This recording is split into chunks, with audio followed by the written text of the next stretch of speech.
Eu sou disléxico. O lado criativo, evidente, nessa época não sabia, mas o lado criativo sempre falou muito alto. Então, o brincar sempre fez parte do meu universo. Eu me defino como um empreendedor brasileiro, tive vários negócios e eu fali essa empresa faliu. E essa empresa faliu que foi uma mudança de chave muito significativa, tanto para mim quanto para minha esposa, que veio a fundar a Totoi comigo. Se eventualmente no futuro eu vier empreender de novo, eu vou fazer alguma coisa que, em primeiro lugar, tem um propósito, tem uma visão, tem uma missão, de maneira que, se o dia acabar, esse legado fique, essa entrega social fique. Quando a gente quebra, tem uma coisa muito importante que quebra junto, que é o ego. Lembra quando você era criança? O que você queria ser quando crescesse? Imaginava, por exemplo, que ia trabalhar com desenho animado? Bom, quando a Isa Val e o André Vaz se mudaram para os Estados Unidos, eles não estavam cumprindo um sonho de infância. Eles começaram a gravar vídeos infantis para um canal da internet como uma ideia de negócio mesmo. E o que nasceu em 2016 de uma forma meio improvisada vale hoje mais de 500 milhões de reais e é uma das maiores empresas de entretenimento do mundo. A Totoi, com bilhões de visualizações na internet, a marca está em mais de 200 países, já foi traduzida para mais de 30 idiomas e conquistou o top 10 global da Netflix. Um crescimento que já acumula produtos licenciados, um parque e um longa-metragem internacional em produção. No programa de hoje, a gente conversa com o André Vaz, o CEO e cofundador da Totoi. Eu sou a Maria Amaro, roteirista e apresentadora, e este é mais um episódio do Zero ao Topo, o programa que conta a história e os desafios dos homens e mulheres por trás das grandes empresas do Brasil. Mas antes de começar, como sempre, eu quero te pedir para deixar o seu like, se inscrever no canal se você ainda não for inscrito. E se você estiver ouvindo a gente no seu agregador de podcasts favorito, você também pode seguir a gente por aí. Agora vamos para a história de hoje?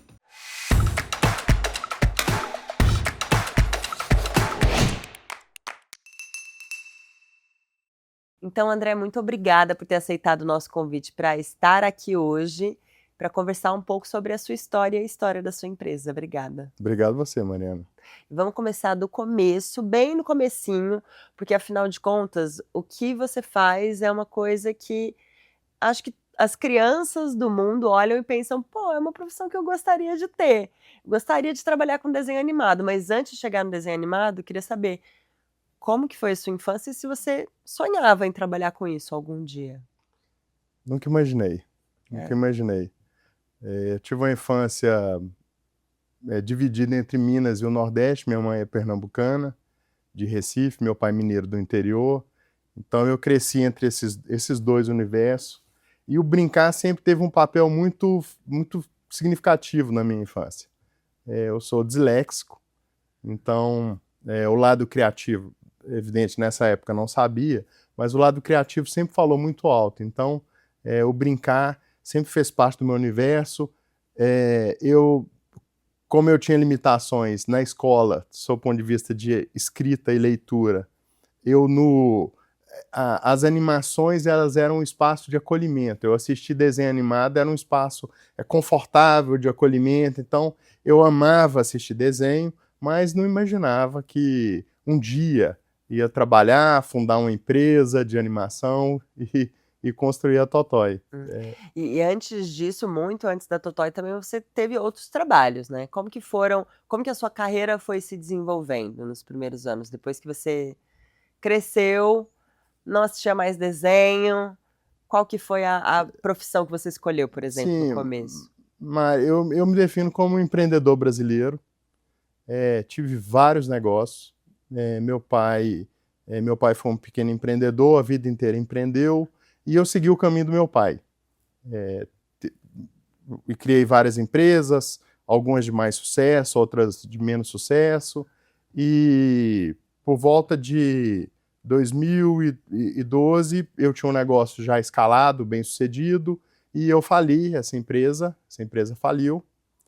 E essa empresa faliu, que foi uma mudança de chave muito significativa, tanto para mim quanto para minha esposa, que veio a fundar a Totoi comigo. Então, foi um momento de mudança, de repensar a vida, de pensar realmente o que a gente buscava, o que a gente queria, e essa mudança deixou uma marca muito significativa e acho que explica um pouco o que a gente faz hoje, porque esse meu último empreendimento, antes da Totó, existia uma vontade muito ligada a produzir valor e produzir riqueza, sem um propósito muito claro.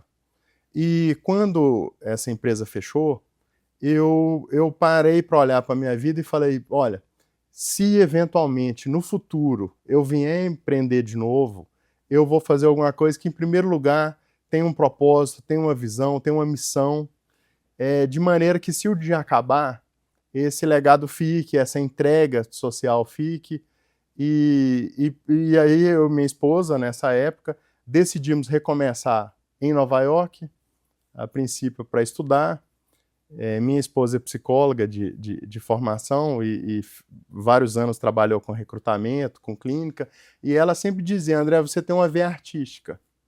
E eu, como mineiro do interior, apesar esse talento artístico, eu me sentia, era uma qualidade, uma vocação que eu negava. Eu preferia me manter distante dessa vocação. E fui para os Estados Unidos estudar artes. Resolveu abraçar, então, a vocação. Resolvi, foi curioso. Ela tentou me convencer dessa possibilidade, e antes dessa nossa mudança, a gente foi para o Rio de Janeiro, para a Escola de Artes Laranjeiras, e eu fiz um teste nessa escola de artes. Estava havendo uma seleção, a gente conversou com os professores, ela explicou minha ideia, e eu fiz um teste. E a professora, que é uma especialista, ela falou, eu nunca vi isso na minha vida. Eu estou aqui há muitos anos, ela usou um exemplo de um ator consagrado, e ela falou, eu só vi isso uma vez, para falar a verdade, com esse ator e com ele. Você viveu isso a vida inteira? Eu falei, não, nunca vivi. Fiquei na dúvida se eu de fato tinha algum talento para aquilo, mas um pouco mais convencido de que poderia ser um caminho. Mas, André, fiquei muito curiosa para entender o que é isso que você fez ali. Era uma peça, uma obra, um personagem? O que era exatamente? Era uma visita pontual a uma escola de artes, no bairro Laranjeiras, e estava sendo feita uma seleção para alguns papéis. E falaram, se ele quiser experimentar, participar, mesmo, ainda que sem experiência, ele pode participar. E eu estava extremamente nervoso com aquela situação nova, e eu fiz uma boa escolha. Eu escolhi um papel de um personagem que estava extremamente nervoso. E fui muito bem. Não estava participando como um dos candidatos à vaga, mas ela falou, se ele quiser participar da produção, ele está mais do que bem-vindo. E eu falei que não, naquele momento não era o intuito, que a gente estava simplesmente mapeando algumas possibilidades de um recomeço, e que a arte poderia, então, fazer sentido para a gente. Logo a gente muda para Nova York. Eu e minha esposa, um sonho grande de recomeçar, 2 malas e $720 no bolso. É o que a gente tinha. Foram anos incríveis. Eu aprendi com essa perca da empresa, assim, quando a gente quebra, tem uma coisa muito importante que quebra junto, que é o ego. Eu acho que essa talvez seja a mudança mais significativa de passar por um processo de falência, e é o maior MBA que alguém pode ter na vida. É um MBA caro, oneroso, mas é o melhor de todos os MBAs. Uma pessoa passar por um processo de falência. Infelizmente, no Brasil, falência está mais ligada à derrota, a fracasso. Nos Estados Unidos existe uma visão de que falir faz parte de um aprendizado, que se você passou por isso, você está mais pronto para a sua próxima investida. Eu fui entender isso na minha jornada nos Estados Unidos. E terminei entrando na HB Studio, uma escola consagrada de artes americana. Aí você já tinha entendido que a arte podia ser um caminho para você mesmo. Ali eu entendi, assumi esse lugar. Empreender não era uma opção. Você não queria saber de empreender? Não, eu não queria empreender, não. Eu acho que a dor do que eu tinha vivido e o sofrimento, eu considerava isso como não uma opção. Mas a essência estava lá. Eu sou empreendedor, eu gosto de empreender, eu gosto de construir negócios, e isso em algum momento ia falar mais alto. E fui para essa escola de artes. Nessa escola fui um aluno de muito destaque. Tanto os professores me viam como um talento, quanto os alunos falavam, se alguém aqui vai conseguir fazer isso, vai ser você. Ninguém mais consegue. Isso é muito bom. Eu, de fato, eu tinha uma... quando eu estava no stage, atuando, eu esquecia do mundo. Eu me desconectava completamente. Quando acabava o papel, eu voltava para mim e falava, gente, eu estou dentro dessa outra realidade. Então, eu tinha uma vocação para aquilo. Talvez a dislexia explique isso. E chegou o momento de falar, pronto, eu estou pronto para o mercado. E aí, curiosamente, eu passei a fazer testes nos Estados Unidos e não passava em razão do meu acento de brasileiro. Então, O sotaque é difícil, né? Sotaque brasileiro. E aí... Internet, YouTube, esse izinho que a gente coloca no final das palavras em inglês, né? O pessoal fala que é como eles descobrem que é um brasileiro falando inglês. Eu cumprimento alguém, a pessoa fala, é brasileiro. Então, o inglês já ficou muito bom, mas o acento permaneceu. E aí, em algum momento, eu falo, eu vou para o Brasil. Uma vez que eu não consegui entrar no mercado americano, em razão do acento de brasileiro, no Brasil eu entro. Como ator? Como ator. Fiquei no Brasil de 3 a 6 meses, batendo de agência em agência e fazendo testes e não passava em nada, em razão do meu acento de mineiro. Que é maior do que... O sotaque te persegue mesmo, né? Não tem como escapar. Mas a história interessante disso é que esse acento de mineiro, que foi justamente o acento que... primeiro o acento de brasileiro, depois o acento de mineiro, que foi o que me rejeitou de entrar na arte, foi o que virou a voz do José Totoi. E hoje, com muito orgulho, a voz do José Totoi é traduzida em 30 idiomas e assistida no mundo inteiro. Então a gente seleciona talentos em diversos países que têm que necessariamente falar com o meu acento. Ficou um aprendizado dessa experiência muito significativo que, especialmente hoje no mundo de mídias sociais, onde as pessoas querem ser o que não são, e viverem personagens e realidades que não são as suas, que o sucesso ele vem do autoconhecimento e da aceitação.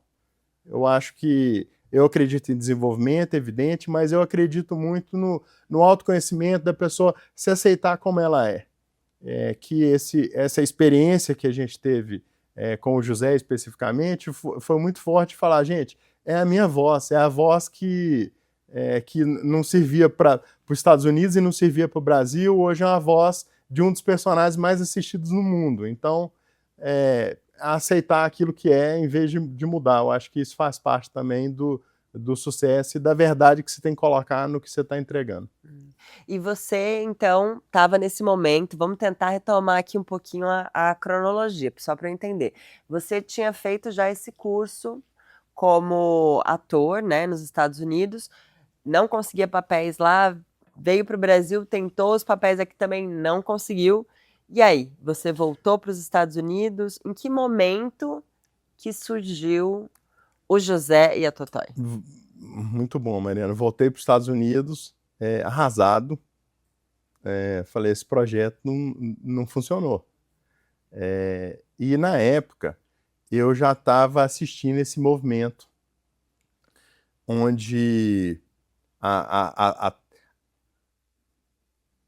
o surgimento da internet, mídias sociais, tecnologia estava começando a descontinuar a televisão como existia.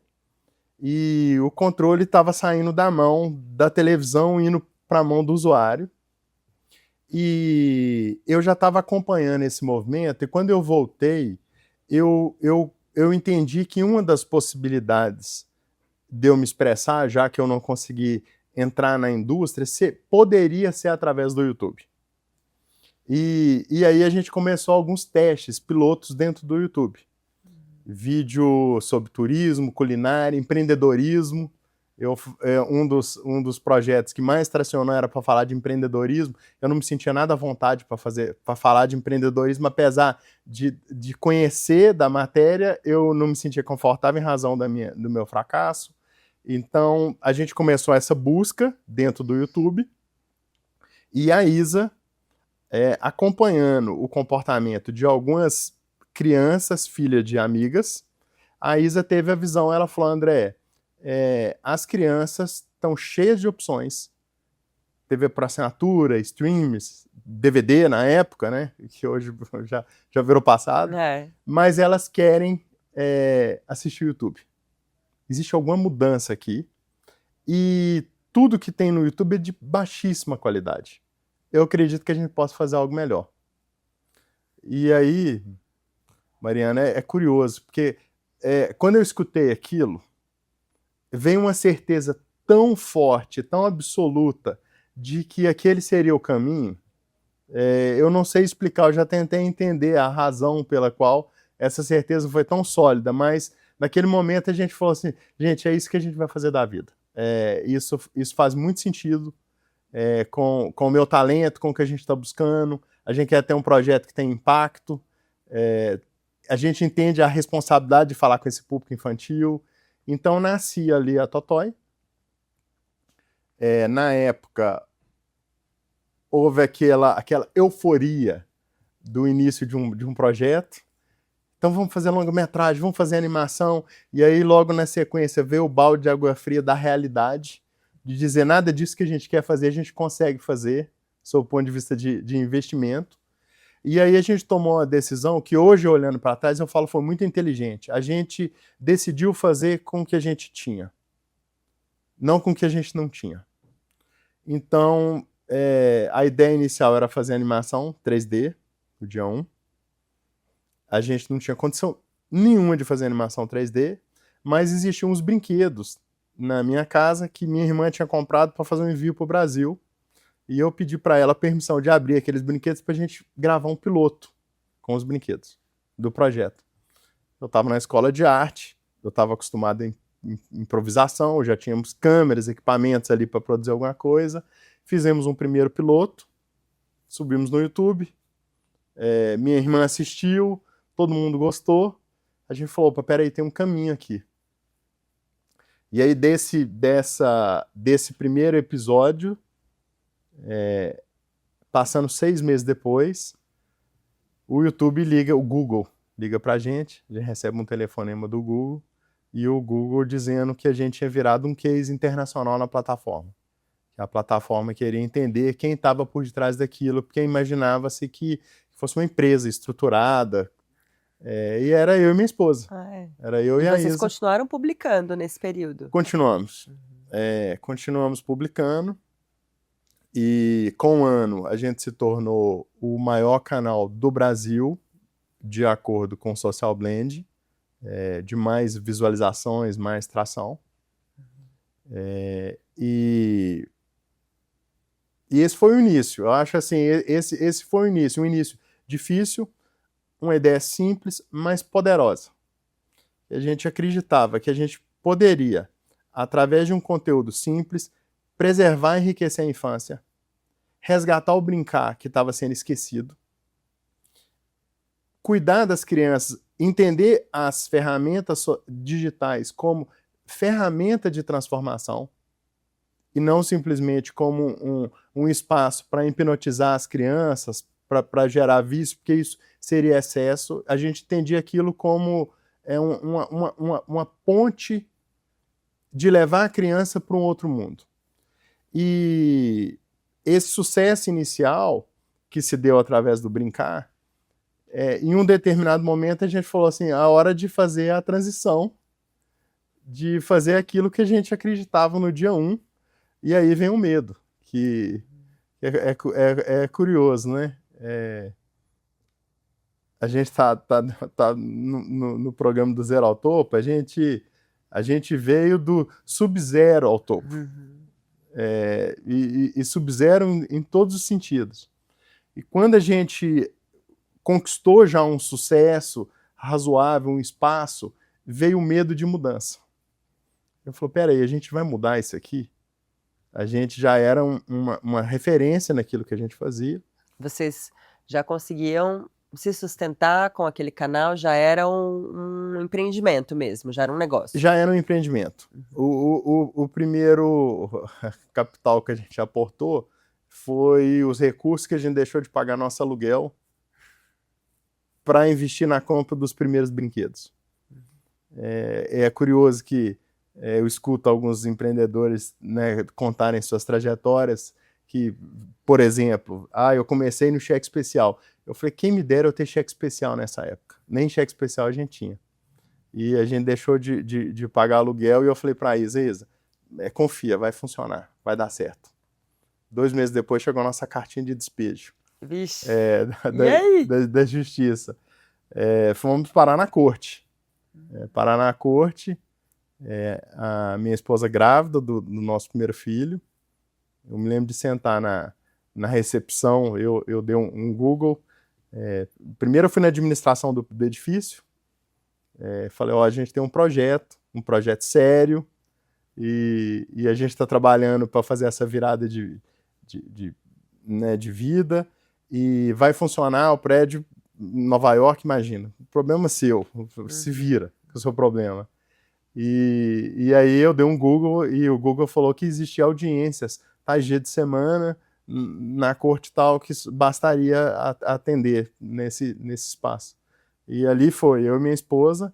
Eu me lembro de sentar na recepção debaixo de uma estátua da Justiça, e a estátua era tão grande, aquilo aumentava meu sentimento de humilhação, porque a estátua era 30 vezes minha altura, e a gente, como chegou muito cedo, estava muito vazio o espaço. E eu fiquei ali sentado com minha esposa, e começaram a chegar as mães com os filhos que já haviam nascido, na mesma situação nossa. Aí eu vi ali que a gente estava mais confortável que muitos, porque por pior que eu achasse nossa situação, meu filho não tinha nascido, e eram as mães com 2, 3, 5 filhos, filho chorando, e a gente entrou para audiência. Apesar dessa sala ser gigantesca, o espaço da audiência era uma salinha menor. O juiz não quis falar comigo, eu sentei na cadeira principal, ele quis falar com a Isaura, e ela contou nossa estratégia, nossa visão para o juiz, e que a gente precisava de 15 dias de tempo. E o juiz entendeu que 15 dias não era suficiente, resolveu dar para a gente 30. Ele falou, não, 15 dias vocês não vão conseguir sair dessa, eu vou dar para vocês 30 dias. E ele deu esses 30 dias que foram suficientes para a gente receber nosso primeiro cheque, que curiosamente era suficiente para pagar aluguel talvez uns 3, 4 meses. Então foi aquele momento de virada, de falar assim, opa, peraí, isso aqui vai funcionar, né? Isso aqui vai dar certo. E o cheque que você fala é o cheque do YouTube? O cheque do YouTube. O pagamento demora um pouco para cair, enfim, vocês precisavam desse tempinho aí e conseguiram encontrar uma pessoa generosa o suficiente para olhar para vocês e falar, eu acredito nesse projeto. Essas pessoas, essa generosidade, ela existe. A gente, por mais que em algum momento a gente não acredite, existe em todos os lugares. Eu acho que quando existe verdade em um projeto, existe uma visão, existe uma vontade de fazer, as portas se abrem de alguma forma. De alguma maneira, os caminhos vão se revelando. Então, essa é a história assim, do início do projeto. E que ano que foi isso, André? Fazem 10 anos, 2015. 2015. E o personagem inicial, quando vocês começaram, já era o José, que é inspirado no seu tio, certo? No meu tio. No meu tio. O José nasceu um tempo depois. O José nasceu há 6 anos. A gente tinha uma história familiar muito rica de um tio meu. Meu pai tinha 13 irmãos, com meu pai 14. E todos vieram da fazenda. E, de alguma forma, todos ascenderam socialmente. Ou formaram, ou se tornaram empreendedores, outros foram para a política, e um deles resolveu continuar a ter uma vida simples na fazenda. E eu sempre observei que esse meu tio, ele era, em alguma medida, ele denunciava de onde aquela família tinha vindo. À medida que ele chegava para uma festa ou para um encontro, ele chegava de bota, de chapéu. Ao mesmo tempo, ele era sempre o mais feliz, o mais querido de todos. E naquela época, sem saber que no futuro a gente estaria no universo da animação, eu já observava aquele fenômeno, aquele fato, aquele contraste. Aquela denúncia da origem, Aquela né? denúncia da origem. E um dia especificamente, eu me lembro de estar indo na fazenda desse tio com meu pai muito bem sucedido, e o meu tio em cima de um cavalo. Mas meu pai com uma vida difícil, passando pelo segundo divórcio, com problema de saúde, e meu tio desceu do cavalo com muita saúde, muito velho, com um sorrisão no rosto. Eu falei, que interessante isso. Eles seguiram caminhos tão diversos, mas o resultado, meu tio está extremamente saudável, muito feliz com a vida, com o que ele conquistou. Isso ficou em algum lugar guardado. Quando a gente entendeu que era o momento de fazer animação, que a gente já tinha condição de fazer animação, veio aquela história de novo. Falou, peraí, a história do meu tio.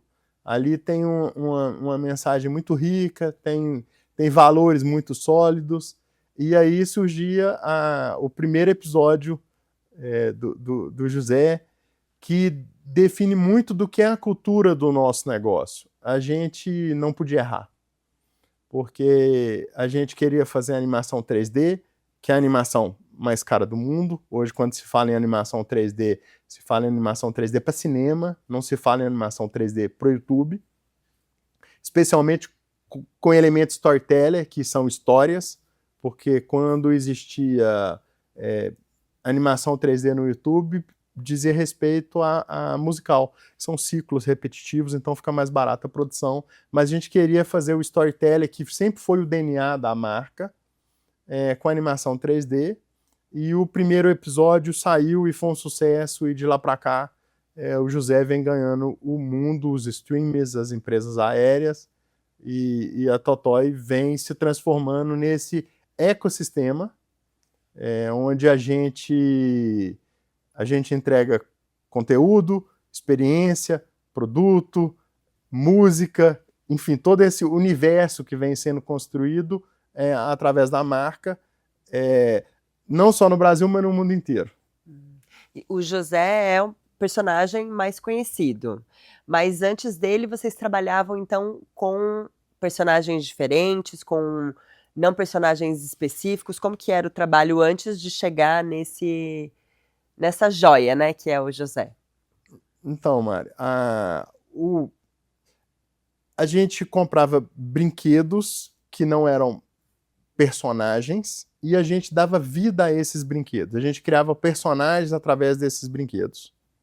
Esse foi o início. Em um determinado momento, a gente começou a entender que nós éramos percebidos como comercial. Porque o projeto não tinha como objetivo vender brinquedo, mas indiretamente a gente vendia brinquedo. Então, quando a gente passou a ter esse entendimento de que, em alguma medida, a gente era entendido como um projeto comercial, e a ideia não era ser um projeto comercial, a gente vamos criar nossos personagens próprios.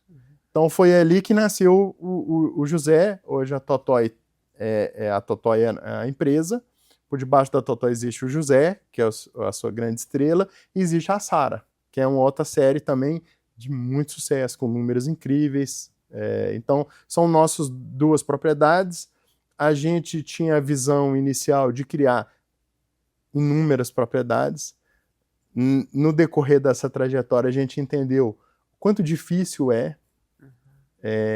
não somente criar, como criar, expandir, estruturar.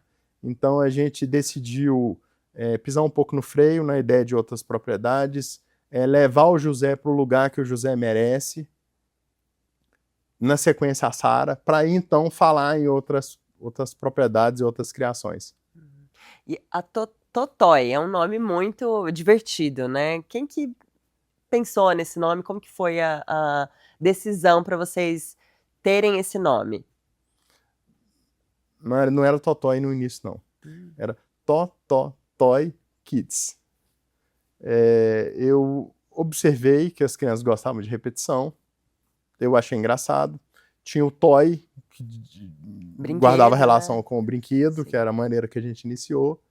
E com o tempo a gente foi entendendo que esse nome não fazia sentido.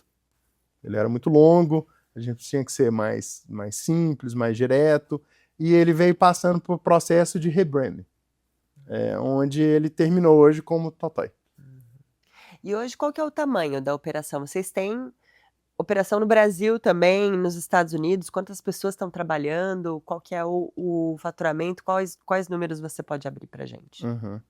Mari, a Totói conta com um time em São Paulo, que traz muito orgulho para a gente de pensar que é uma propriedade criada por brasileiros, produzida no Brasil e ganhando o mundo, que mostra que a gente não somente pode consumir conteúdos globais, mas como a gente pode exportar também conteúdo, exportar cultura. Então, a Totói, especificamente respondendo sua pergunta, a gente tem um time em São Paulo, é onde nossa produção acontece, o grosso da nossa operação, e a gente tem um time em Los Angeles. Em número de pessoas é um time pequeno, eu acredito em uma estrutura pequena. Eu vim da indústria, né? Então existe aquela cultura na indústria de eu quero ter milhares de pessoas e relógio de ponta, etc. E hoje, com a visão mais moderna, eu acredito nas parcerias, eu acredito em criar outros empreendedores muito mais do que empregar. Então a gente tem um time pequeno de mais ou menos 30 pessoas, esse time tem hora que expande, hora que diminui, ele é um time pequeno, mais voltado para a estratégia e para o impacto do negócio, mais voltado para a curadoria dos nossos conteúdos. Então, do seu ponto de vista de time, é um time pequeno. Faturamento, pela sensibilidade do nosso negócio, por ser voltado para o público infantil, é um número que a gente prefere não abrir, mas a gente está num processo de escala muito forte a nível de faturamento, na medida que a gente escala a pasta de licenciamento. A gente é um negócio que, a nível de valuation, quando a gente se compara com outras propriedades intelectuais que estavam no nosso estágio, a gente já conquistou números bastante significativos. A Peppa Pig, em 2015, a Peppa Pig foi vendida para o Studio One, num estágio muito parecido com o da Totói hoje. Ela foi uma saída de 180 milhões em 2015. A Peppa Pig fez esse processo de escalada global, que é o processo que a gente acredita, e em 2019 foi vendida para a Hasbro por 4 bilhões de dólares num deal em cash. Era a principal propriedade intelectual do Studio One. Então, eu quero com isso mostrar um pouco da nossa visão e da nossa estratégia. Uma propriedade intelectual é um negócio fortíssimo. A gente sabe que hoje os países desenvolvidos, eles exercem o seu controle através das propriedades intelectuais e suas patentes dos países subdesenvolvidos. E por isso tão forte a gente pensar que a Totói é uma marca brasileira nascida no Brasil e que pode exportar cultura. Então, um pouco dos nossos números, eu acho que são esses. O time enxuto faz parte de uma visão e de uma estratégia, de um time enxuto. Quero continuar assim. Eu acho que poucas pessoas... Pode haver uma troca mais rica, um compartilhamento maior. A gente pode focar na empresa e não no RH, que eu já vivi épocas de indústria onde o grande desafio era fazer gestão de pessoas, e hoje a gente olha para o negócio e diz o seguinte: a gente tem que olhar para as crianças que nos assistem, para as famílias que nos assistem, Essa é a nossa entrega, a gente trabalha para eles e por eles.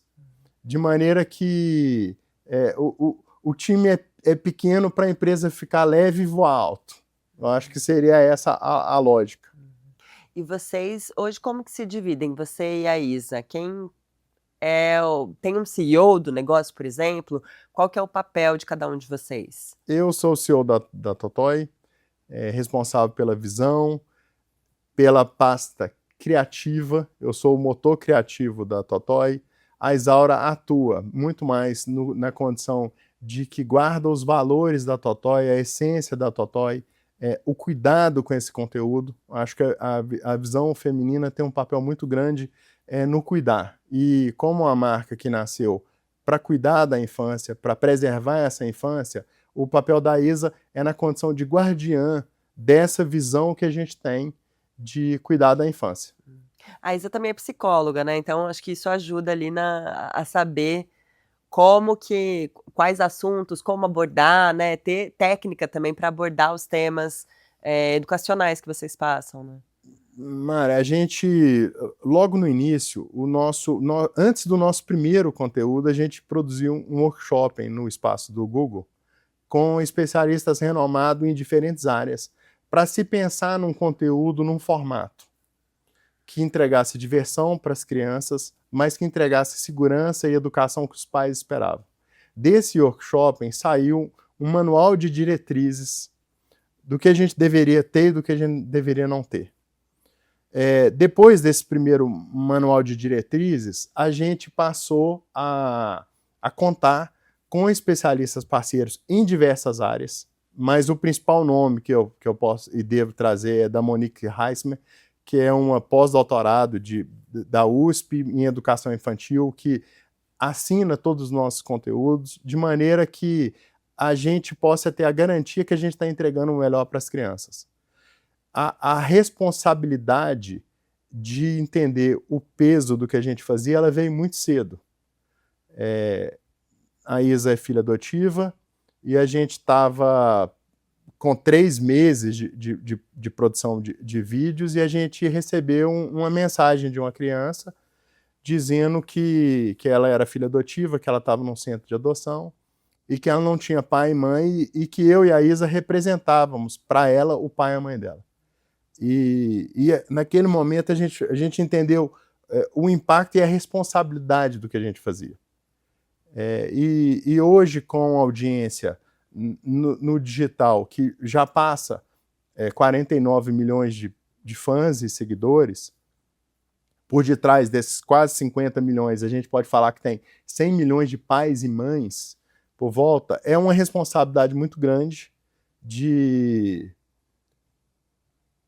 interagir com essa criança e educá-la não sob o ponto de vista de currículo escolar, que a gente não quer competir com a escola, mas de educar essas crianças sob o ponto de vista de uma educação emocional, que a gente sabe que a gente vive uma era de tecnologia muito avançada, a gente está vendo a inteligência artificial com tudo, e a formação do futuro está muito mais ligada aos soft skills, a essa capacidade de entender emoções, de entender vínculo. Então, quando o José planta um pezinho de feijão, a gente não está falando necessariamente de cuidar da natureza. Ele passa por essa camada, mas a gente está entregando também o poder do vínculo, do respeito, do cuidado, que são camadas de entendimento que a gente precisa entregar para essa criança, especialmente pré-school, que está ali está sendo formado o caráter, a base de onde vai crescer um adulto. Então, existe a Isa como principal nome que lidera esse time, mas a gente conta com um time mais amplo de especialistas de diversas áreas que nos garantem que a gente está fazendo o que precisa ser feito, com responsabilidade e segurança que as crianças e as famílias merecem. Tipo um time de consultores, assim, que vocês... Time de consultores. Um time amplo, de diversos especialistas que fazem e garantem que a gente entregue o melhor para essas crianças. E hoje vocês estão, então, em 230 países, é isso? São mais de 200. companhias aéreas em diversas regiões. Então, no Brasil a gente está na Gol, na Azul, mais Oriente Médio, Canadá. Então, o conteúdo que ele nasce no YouTube e ele se expande para outras plataformas. Então, hoje, a gente nasce no YouTube, mas a gente tem como uma das nossas principais casas a Netflix. Era isso que eu ia perguntar. Como que foi entrar na Netflix? Eu acho que entrar na Netflix foi uma consequência daquela visão do dia 1. Por que eu vou destacar isso? Porque eu sou amigo muito próximo de muitos produtores do YouTube, né? Naturalmente, em razão do nosso trabalho. E existe uma tendência do produtor de conteúdo ele querer atender ao algoritmo. Mais visualização, mais receita. Eu sei disso também, porque a gente faz isso aqui, né? Mas nosso objetivo realmente é contar histórias boas, não necessariamente ir atrás do que o algoritmo quer. Imagino que seja um pouco o caminho que você segue. A mesma lógica. De não pensar... De não pensar em atender esse algoritmo. A gente pensa no conteúdo para atender as crianças e famílias. Quando nós somos contadores de história, essa é a nossa essência. E as histórias eram contadas para as crianças ao redor da fogueira, dentro de uma caverna. Depois através do livro, depois na televisão e hoje no digital. O canal e o meio de entregar essas histórias ele pode mudar. Mas a necessidade de entrega dessas histórias ela vai permanecer. A gente não vai passar 200 anos e a gente não vai escutar de pais e mães alguma coisa do tipo, eu quero uma história ruim para o meu filho. O canal pode mudar. Então, essa ideia inicial de que a gente não atenderia o algoritmo, a gente atenderia as famílias. E então a gente precisava criar uma animação que ela fosse universal, que ela cabesse dentro do YouTube, mas que ela cabesse também no Amazon Prime, ela cabesse também na Netflix e ela pudesse viajar por territórios. Essa era a ideia inicial. E funcionou. A gente viu, houve aquele momento de incerteza. Será que isso vai funcionar? Eu acho que a maior dúvida do empreendedor não é... A maior dificuldade do empreendedor não é só a falta de recurso para tomar a decisão, é a falta de certeza. A gente, em alguns momentos, enquanto empreendedor, a gente vive a dúvida, por qual caminho seguir? E a gente tomou essa decisão, eu hoje, olhando para trás, eu falo, foi muito correta de tomar essa decisão, de pensar em um formato e pensar um conteúdo que atendesse a todos. Hoje o José é a propriedade número 1 mais assistida na Netflix Latam.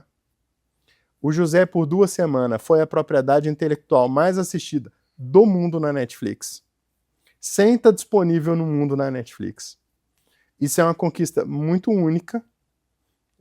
Imagina, a gente está falando de 7 mil títulos na Netflix. A Netflix chegou a ter 14 mil títulos. Ao observar que o consumidor sentava na frente da tela e ele sofria, ele tinha 2 horas para assistir um filme, ele passava 2 horas que ele tinha disponíveis para assistir um filme, sofrendo para escolher o que assistir. A Netflix faz um resumo dessa livraria e no meio de 7 mil títulos a gente consegue ranquear entre as 10 propriedades mais assistidas no mundo. Nesse momento era a única propriedade infantil, então a gente foi a propriedade mais assistida no mundo na Netflix por algumas semanas. Na Amazon Prime a gente foi número 2 na Amazon Prime por inúmeros meses.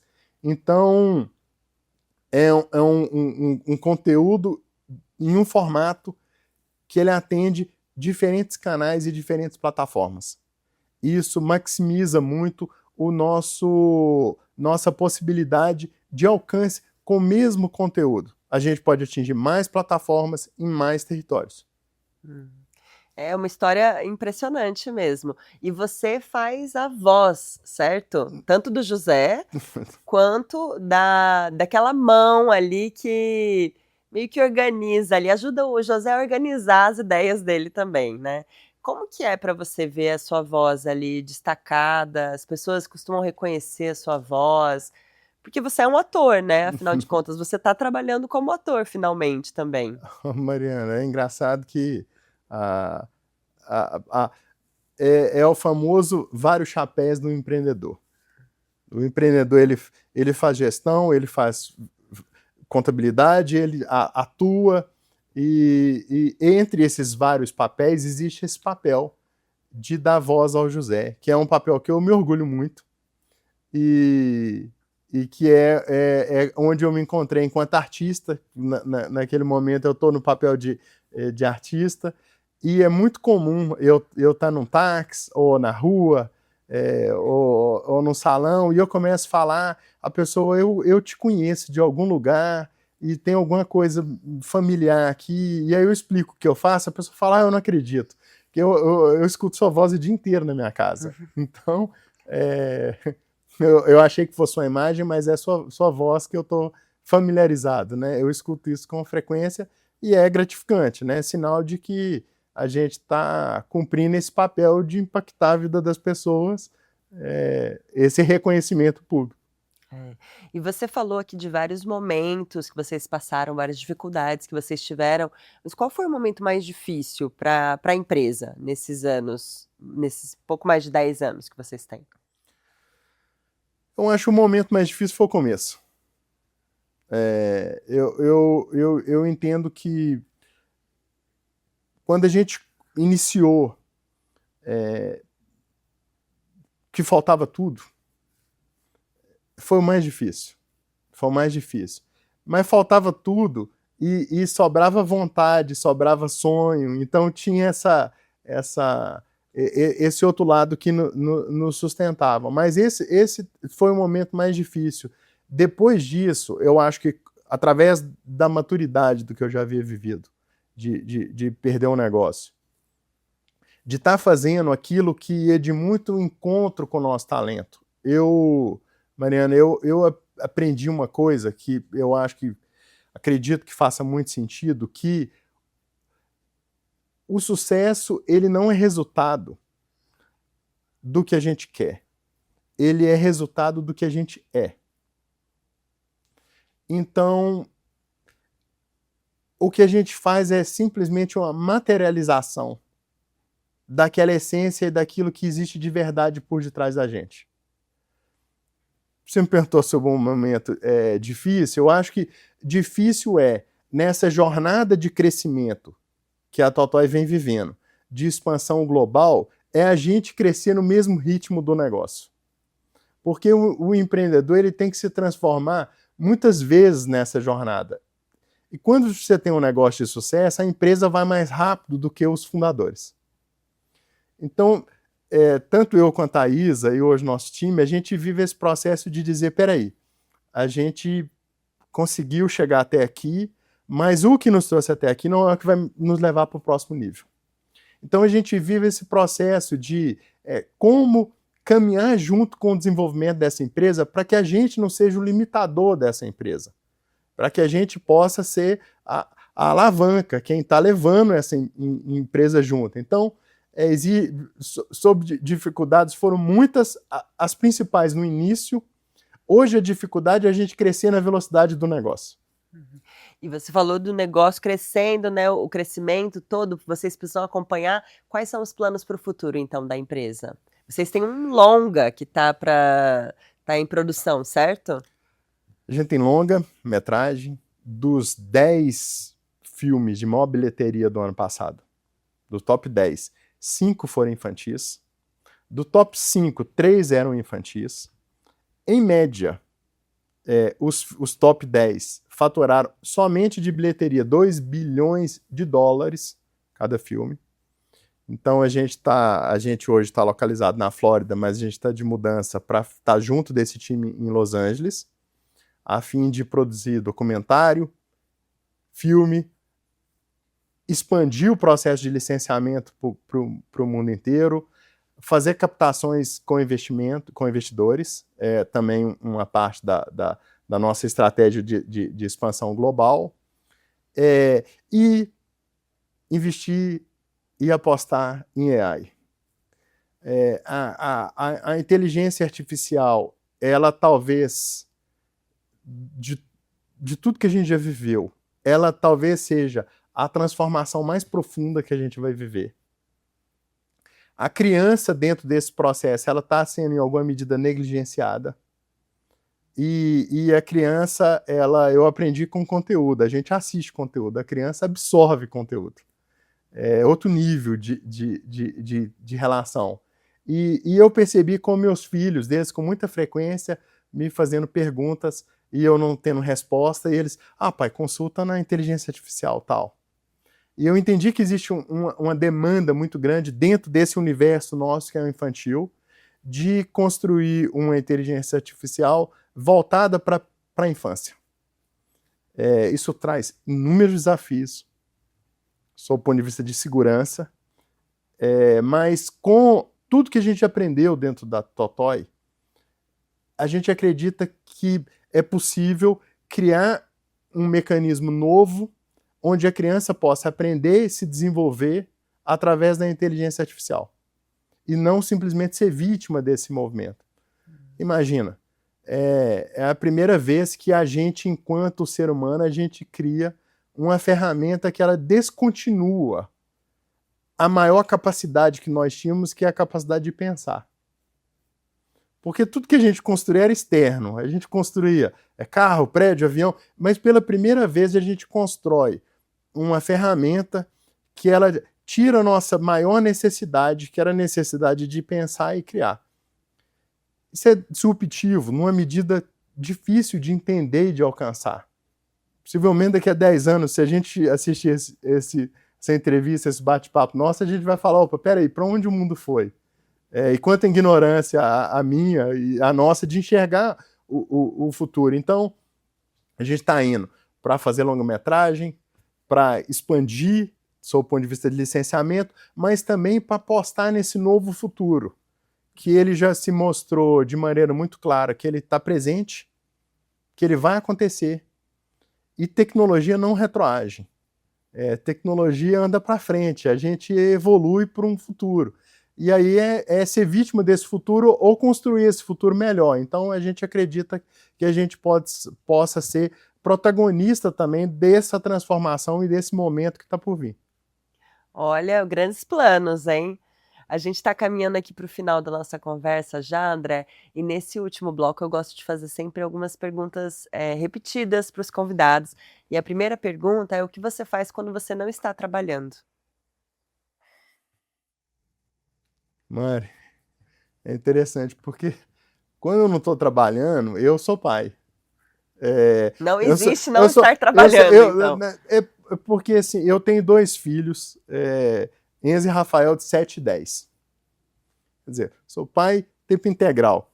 Mas nesse momento, nessa fase da vida, com 2 crianças pequenas, entrando e caminhando para a adolescência, parar de trabalhar e dar atenção para as crianças. Então, nesse momento, eu tenho que ser honesto, eu não tenho hobby, eu não tenho outra atividade a não ser cuidar das crianças. É o momento de conexão, de criar esse vínculo que ele é tão importante dentro das famílias, assim como nossos filhos e outras crianças estão vivendo no digital, no mundo dos games. Essa é a realidade que eu vivo também, é uma dificuldade de todos, a gente está enfrentando isso junto, mas a hora que acaba o trabalho ou chega os finais de semana, eu falo, gente, agora é a hora de eu estar presente com essas crianças, para brincar e para atender a agenda das crianças, fazer uma viagem em família. Espero nos próximos, talvez, 5 anos, poder me reencontrar um pouco mais comigo mesmo e ter algum hobby meu. Mas hoje é atender as crianças e a família. E para quem você liga quando você não sabe o que fazer? Mariana, essa é uma boa pergunta e ela depende de uma resposta, não saber fazer o quê. Tem momento que eu ligo para minha psicóloga, tem momento que eu ligo para o mentor, tem momento que eu ligo para o melhor amigo. Eu acho que depende do que eu estou buscando naquele momento. Mas o lado emocional, ele tem um papel muito grande naquilo que a gente faz, naquilo que a gente constrói. Então, é curioso, minha psicóloga, ela não é de negócios, mas eu falo muito de negócios com minha psicóloga. Então, eu levo para minha terapia as minhas dúvidas e decisões econômicas ou de futuro do negócio. É até curioso que ela de maneira muito transparente, ela deixa claro, ela fala assim, eu não sei sobre isso, mas ela consegue me ajudar a ter as respostas. Então, de novo, eu recorro a muitas pessoas, mas minha psicóloga tem um papel aí de destaque como consultora de negócios. É importante, né? A pessoa, na verdade, a minha analista para mim, a pessoa que me ajuda a encontrar a resposta que está dentro de mim. Então, ela vai caminhando junto com você ali. Ela não sabe a resposta, ela não vai te dar, mas ela vai ajudando a iluminar as possibilidades para a gente, né? É muito Porque importante. a gente vive isso, né, Mariana? A gente tem as respostas. É muito comum as empresas contratarem consultoria para dizer aquilo que elas já sabem. E eu falo muito na Totói, estou falando de cultura, eu falo, gente, quem tem as respostas são os nossos consumidores. Ou a resposta está dentro da gente. A gente tem que ter coragem de olhar para essa verdade. E a empresa de consultoria, muitas vezes, ela é assim, o executivo tem medo de tomar a decisão, tem medo de responder por aquela decisão, e aí ele contrata uma empresa de consultoria para cobrar uma fortuna, para ele dizer que tomou aquela decisão com base naquela informação que veio de uma consultoria. O empreendedor, ele tem que ter coragem de tomar risco. Talvez a dislexia, que a dislexia deixa marcas muito profundas, entre elas é você estudar 3 vezes mais e tirar uma nota pior do que a dos outros, pior do que a da turma inteira. Isso te ensina algumas coisas, entre elas, você dá muito valor ao que você faz, porque muitas vezes eu recebi uma nota vermelha e eu tinha que me reconhecer e eu me dar meus parabéns por aquela nota vermelha, porque eu sabia o quanto eu tinha lutado para me alcançar aquela nota, e ele ensina você a errar. Você aprende a lidar com o erro, porque você erra com muita frequência. E empreender, especialmente na área criativa, você precisa ter coragem de errar. Você erra o tempo inteiro. Faz parte da cultura de inovação. Então, as empresas que querem investir em inovação, elas têm que criar um ambiente onde as pessoas possam errar com muita liberdade e não serem punidas e castigadas por erro. A gente hoje vai produzir um episódio, a gente erra 20 vezes. Mas a gente acostumou que está errado. Está errado, vamos fazer de novo. Está errado, vamos fazer de novo. O erro faz parte do que eu sou. Eu sou acostumado a errar, eu aprendi a errar. E hoje eu ensino para o meu time o seguinte, errar faz parte. E quando você assume que errar faz parte e que a gente pode errar, nasce uma coragem. Nasce uma vontade de fazer. Porque, peraí, então tá permitido errar? Tá permitido falhar? Então vamos fazer certo. É curioso essa possibilidade de errar, o quanto ela é libertadora. E quanto ela leva normalmente a ter menos erros no longo prazo, na verdade. Porque quando a gente está numa cultura que não pode errar, o normal é que as pessoas escondam os erros delas para não ser punidas, né?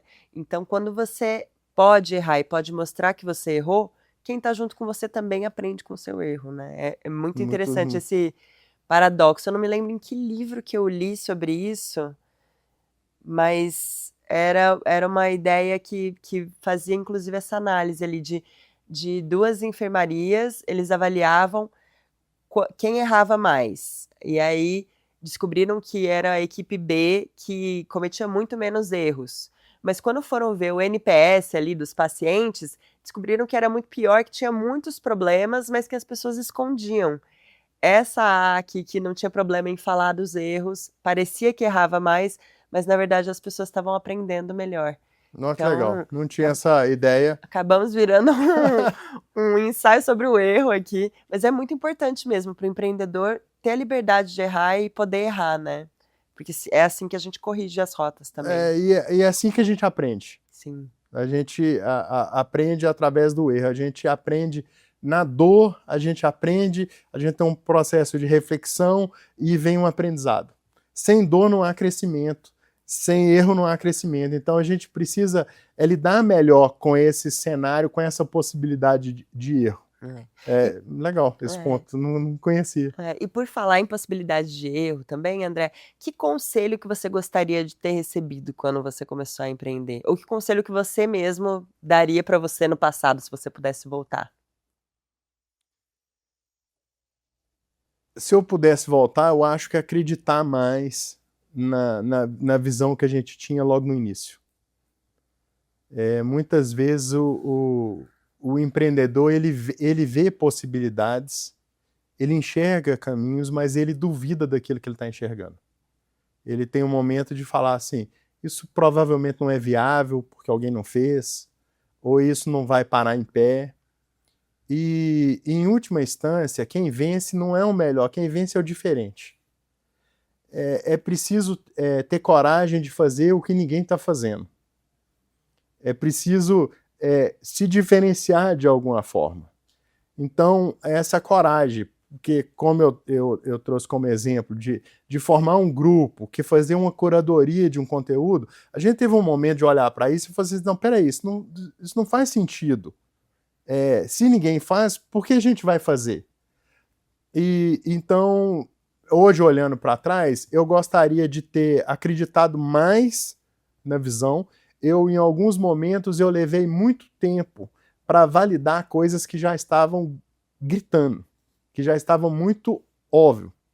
E às vezes, uma ideia que surgia no momento, a gente demorava um ano para considerar ela com o respeito e a necessidade que aquela ideia tinha, porque nós mesmos duvidávamos daquela ideia. Então, quem está começando, quando tem uma visão de uma solução, de resolver uma dor da sociedade, de entregar valor de alguma forma, se você acredita nisso, eu acho que tem que ter a iniciativa de fazer, muito mais do que o conforto de seguir o que os outros estão fazendo. Porque é muito confortável errar com os outros. Todo mundo foi naquela direção, eu vou junto, porque se eu errar, todo mundo errou e eu não fui o único a errar. Então, eu gostaria de ter tido mais velocidade em fazer aquilo que eu acreditava. Eu fiz tudo, eu não tenho nada para reclamar, mas o tempo, em alguns momentos, ele levou mais tempo, porque eu tive que validar com mais certezas, com mais informação. E dados é um negócio interessante. Quando a gente olha data, a gente está olhando para um passado. Mas a vida não é feita de passado, ela é feita de futuro. Então, eu gosto de estatística, eu gosto de número, eu gosto de tendências, mas tem um momento que você tem que se desprender do que aconteceu no passado e você tem que olhar para frente. Porque senão você fica fazendo mais do mesmo. Então, esse olhar para frente, ele exige essa capacidade, essa permissão de dizer o seguinte, eu acredito, deixa eu testar rápido, barato. Se eu tiver errado, tá tudo bem. Você dá um tapinha no seu ombro e fala, vida segue. Eu não tenho vergonha nenhuma, a gente vai investir em inteligência artificial. Quer dizer, um negócio da nossa estatura, investir em inteligência artificial, não deveria ser razoável a gente considerar isso. Mas assim como a gente começou um negócio sem todos os recursos, e a gente fez com aquilo que a gente tinha dentro daquelas condições, hoje é a mesma regra. Eu falo, a gente acredita em um AI voltado para a infância, a gente vai fazer. Se eventualmente, no caminho e no processo, a gente entender que não dá ou que não funcionou e tal, tá tudo bem. A gente tem que se permitir tá tudo bem, senão a gente não avança. André, tem algum filme, algum livro, algum podcast que você acompanha que você indicaria para quem está assistindo a gente? Podcast o seu. Ah, que bom! Podcast o seu. Livro é difícil pensar especificamente um livro. De novo, na medida em que as dores se apresentam, eu vou buscando me desenvolver especificamente nesses pontos. Então, agora, recentemente, eu estou lendo um livro que fala sobre a pasta comercial para essas relações de longo termo. Que uma coisa é vender um carro, que é uma relação que ela começa e ela acaba muito rápido, outra coisa é construir uma relação duradoura. Então, chama... Deixa eu ver se eu recordo o nome. Spin Selling. Incrível, fantástico.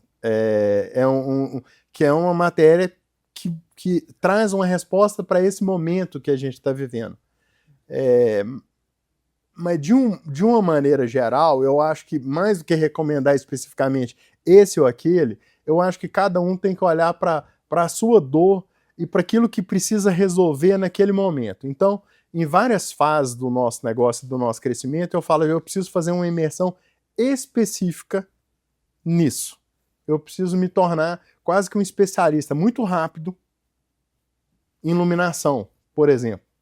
E aí eu compro 3, 4, 5 livros de animação, ouço alguns podcasts de iluminação, e aí em alguma medida, eu me especializo muito rápido e falo, tá pronto, vamos pro próximo. Essa talvez seja a minha recomendação do empreendedor entender o que lhe falta, que está sempre faltando alguma coisa para ir para o próximo nível, e colocar muito foco e energia especificamente naquilo que precisa ser resolvido.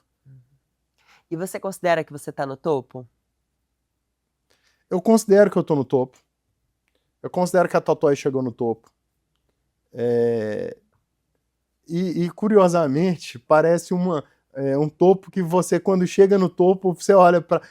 tem uma planície e tem outro topo para escalar. Então, a gente está no topo, a gente olha para cima e vê que tem outros tantos topos que a gente precisa alcançar. Então a gente está feliz de ter chegado onde chegou, como chegou, fazendo o que a gente faz, mas a gente olha para frente e fala assim, olha, ainda tem muita jornada aí pelo caminho. Então vamos seguir com o mesmo espírito que a gente começou, descobrindo os novos topos que estão por vir. Ótimo, André. Muito obrigada pela conversa. Obrigado, Mariana. Eu que agradeço. Essa história fica por aqui. O Do Zero ao Topo é uma produção do InfoMoney e você pode participar enviando críticas, elogios, sugestões e outras histórias para zeroautopo@infomoney.com.br. A captação de som e vídeo deste episódio foram feitos por Fábio Teixeira e Renato Costa. A pesquisa e roteiro são da Carolina Paes. Nossas redes sociais são comandadas por Olavo Granado. A edição é da equipe do InfoMoney. Eu sou a Mariana Amaro, responsável também pelo roteiro e pela apresentação deste episódio. Até a próxima história!